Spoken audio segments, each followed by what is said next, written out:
Oh, yeah, but David Stockman was the director of the Office of Management and Budget. Yeah. This guy is a consultant, so it's a slightly different. Well, he's one of the architects, is he not? It's not. You can't define him as an architect of Obamacare? He likes to think he's one of the architects, and he did play a significant role as a consultant, but he's a consultant, not the architect. But don't you think, though, that's, if he's saying that out loud, that's a reflection of things that were being said? I agree. Howard. I agree.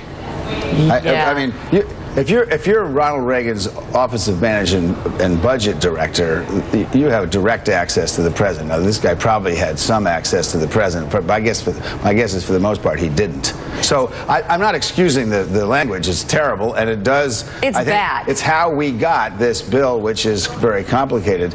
It's bad, and we have to look at how we cover things on each side of the aisle here. Yeah. Elise Viebeck did cover it. Elise, what's your take, and what did you find?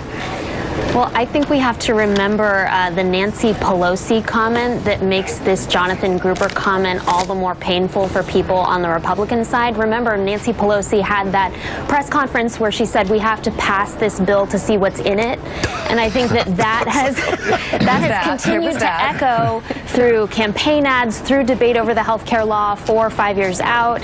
And again, this makes Republicans extra sensitive to the idea that health care reform was concocted by Democrats in a room in a kind of conspiratorial way. I'm not saying that is what happens. That is what Republicans say happened.